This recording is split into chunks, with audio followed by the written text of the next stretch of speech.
Without a doubt, the most stubborn flat earth content creator out there is Level Earth Observer. I have been responding to his videos since the very beginning of this channel. Who remembers this classic? Okay, so where are we at here? What we're actually getting is, let's have a look, what's the difference? On the journey, elevation is, I go up 16,322 feet, I come down 16,312 feet. Wow, difference of 10 feet. 10 feet of difference. You heard it here first, people. There's only 10 feet of difference between Weymouth and Aberdeen. Well, we are once again allowing his dulcet tones to grace this channel, and this time he's going hard on fake space.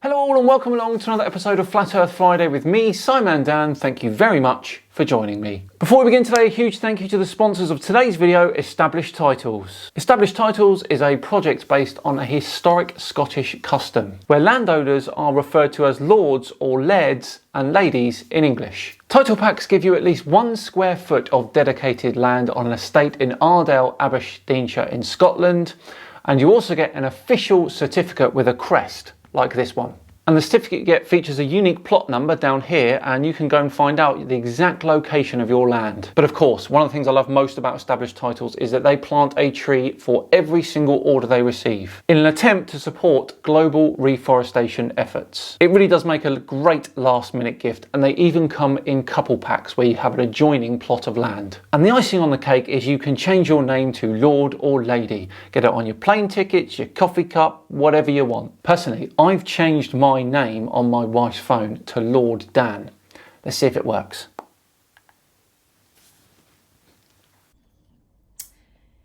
Idiot. Established Titles is running a big sale right now, and if you use my code SIMANDAN, you also get an additional 10% off. Just click the link in the description or go to establishedtitles.com/SIMANDAN to get your gifts now. Right, back to today's video where we're looking at 2 clips from Mr. Flat Earth Fail compilation himself, Level Earth Observer. As we all know too well, flat earthers spend a lot of time trying to convince us all that space is fake. So we're going to start as Level Earth Observer is discussing a certain astronaut on board the ISS. Away we go. Today we're going to meet 44-year-old Astrodane Victor Glover. Victor apparently has been on the International Space Station for nearly 3.5 months. And as we're about to see in a bit, Victor's kinda gonna give the game away. He's not even aware of it, but he is. And what gem of evidence are you going to offer us up today, Level Earth Observer? I do wonder. With a little bit of help at the end from one of Victor's pals as well. So let's first watch a little clip by Victor. I believe he was speaking to the Vice Secretary the other day, and then I'll come back to you. Can you see me? Can you hear me? It is great to see you, Madam Vice President. Victor! I'll just leave it there for now, guys. Looks like the Vice President's got a soft spot for Victor. Anyway, I gotta say, Victor, you're looking in good shape there, fella, for a 44-year-old. Is he? He looks in good shape, period. No need to add the age thing on the end there. I know plenty of 40-somethings in great shape. I'm sure it must be LEO comparing himself to the world. Bear with me. Okay, now we got this document from NASA discussing muscle atrophy, which is essentially the breakdown of muscles or the deterioration of muscles when they're not being used.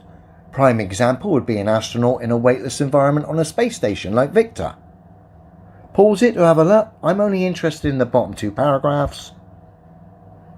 Even though muscle mass and strength can be regained once astronauts have returned to Earth, maintaining muscle in space is a concern, especially for long-duration space missions.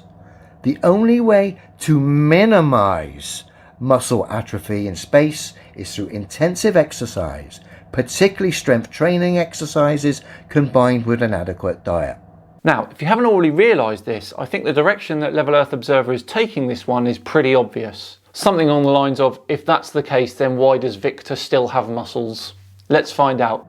The astronauts on the International Space Station spend 2.5 hours per day exercising to combat the effects of muscle atrophy.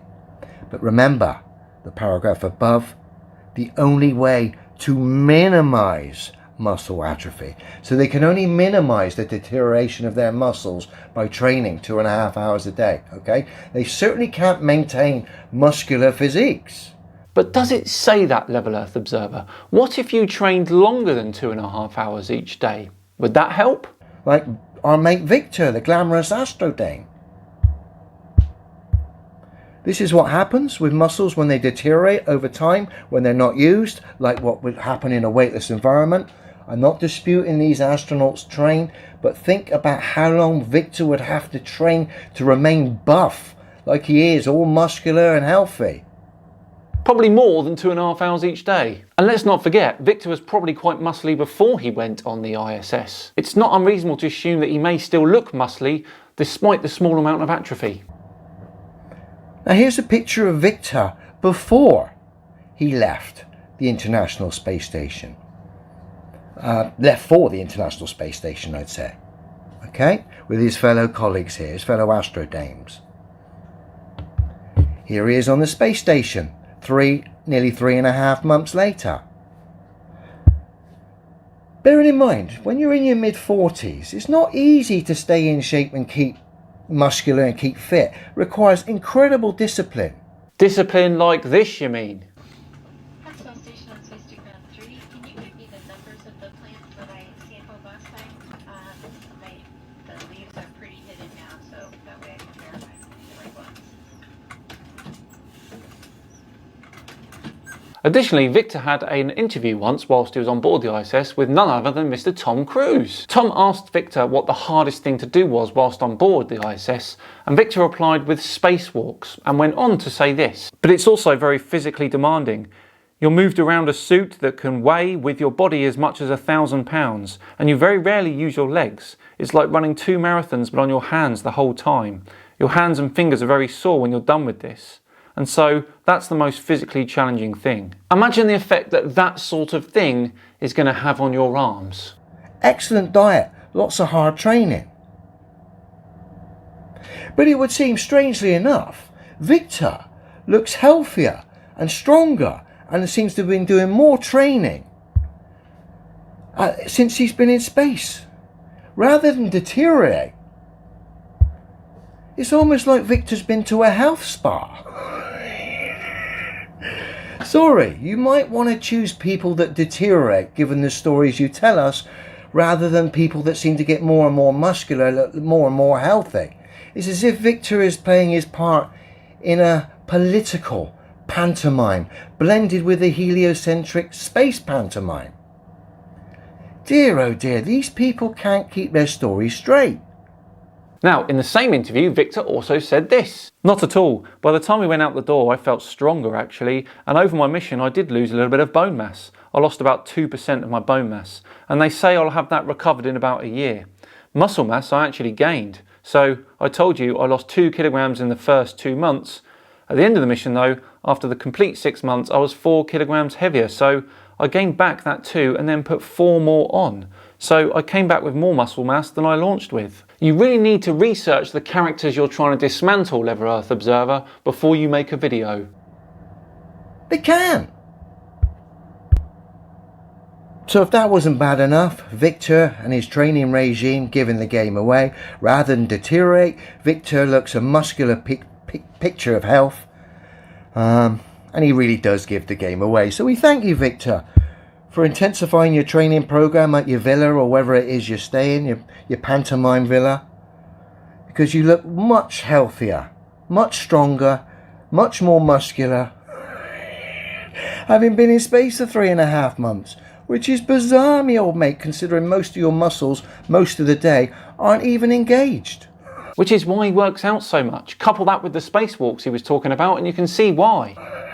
So we're going to laugh with you, Victor, at the downfall of the ISS through your healthy regime, me old mate. We love it. And just before we go, let's get your pal, the Japanese fella, to expose this nonsense even more.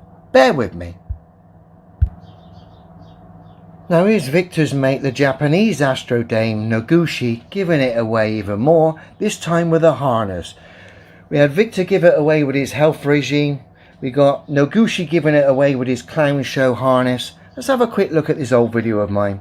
This is from 3.5 months ago when Victor and Noguchi supposedly joined the ISS. Let's have a look. £50, he doesn't even mention the lady's blonde hair. Here he comes then. Here comes our mate. I should add, Noguchi said the SpaceX rocket that he travelled on, right, was the most comfortable ride ever. Him being a veteran of space, okay? So you'll get where I'm coming from, what I say here. The SpaceX salesman himself. Now look at his back here. See it? Sticking up like that. It's a clown show. So clothes aren't allowed to crease then. And he still haven't mentioned the lady's hair. Ridiculous. If this is all you've got, Elio, then I feel sorry for you, buddy. Well, we got to ask you, our old mate here, Noguchi. And I'll pause my previous self there. And of course, Noguchi, in his moment here of pantomime ecstasy, is kind of giving the game away. So we got Noguchi hanging on wires giving the game away. And we got Victor's superior health program also giving the game away. Yet you still don't mention the lady's hair. Now, if that's not enough Level Earth Observer for you, then I have got excellent news as we take a look at another one of his videos where he's reviewing the new James Webb Space Telescope. Let's have a laugh. I mean, take a look at that one. NASA reveals James Webb's first focus image of a single star and says it's so good the Space Telescope could exceed science goals. Now that sounds great, but the problem is when we actually look at the image that everyone's getting themselves worked up into a frenzy over, turns out the image is just the usual tosh, just a better quality CGI. But what do you want, Level Earth Observer? If it took a photo of something never seen before, you'd cry CGI. If it took a photo of deep inside the Andromeda Galaxy, you'd cry CGI. If it took a photo that went so far back in time that we'd literally see atoms being created, you would cry CGI. But here we are improving the images that we've already captured in our universe and it's still CGI. Now bearing in mind, this space telescope cost $10 billion. And yet they're citing CGI images as scientific proof. So you want proof that stars exist? Just look up at night, buddy. Now bearing in mind, as I highlighted the other day, the only proof that this space telescope is residing in a scientifically impossible environment has come from this space satellite known as Gaia, which blatantly has taken its influence and design build from a Mexican sombrero hat and blended it with a Victorian top hat. How something looks does not dictate its competency. But this cartoon hat, which is the only proof that the James Webb telescope is actually in space, and this is what is cited. Pixelated tosh. So we've got a cartoon satellite that looks like a sombrero hat blended with a Victorian top hat, citing pixelated nonsense. That's actually quite impressive. It's a photo at a distance of over 600,000 miles, capturing something only 13 meters in length. As somehow proof that a space telescope that cost $10 billion is residing in a scientifically impossible environment. Now what makes it even worse is when we look at the space telescope's first image, and like I said, it's nothing but the usual tosh CGI. So we've got a cartoon verifying a space telescope which produces CGI. The verification that came from the cartoon came in pixelated form. If you're defending this stuff still at this point in time, you really need to have a word with yourself, because by defending this tosh, you're actually pushing tyranny and human suffering, because all of this stuff costs millions and millions and billions of pounds that could be used to better mankind and look after people here on Earth. then why aren't you having a go at the US defence budget then? NASA's budget is $22 billion. The US defence budget is over $800 billion. And whilst we're at it, why are you spending money on things you don't need, Level Earth Observer? That's being spent on who knows what. Goodness knows what that's being spent on. Because it's clearly not being spent on space exploration, because heliocentric space is scientifically impossible anyway. Says the crane driver. Now, that's nothing against crane drivers in general, but science isn't really their field, is it? Well, there we go, another Flat Earth Friday, all done and dusted. Thanks so much for watching, poor old Level Earth Observer. He's hanging on like a desperate limpet, isn't he? Once again, a huge thanks for watching today. It genuinely is appreciated. If you enjoyed it today, please do consider subscribing to the channel. We're on that push for 500,000 subscribers. I'd love to get there by the end of the year. If you really enjoyed it, of course, hit that like button as well. Just enough time to once again thank Established Titles for sponsoring today. Remember, click the link in the description or go to establishedtitles.com/SimonDan to get an extra 10% off any order you make. I've been Simon Dan. Have yourselves a fantastic weekend, and I'll see you on Tuesday for some brand new tinfoil. I know. See you then.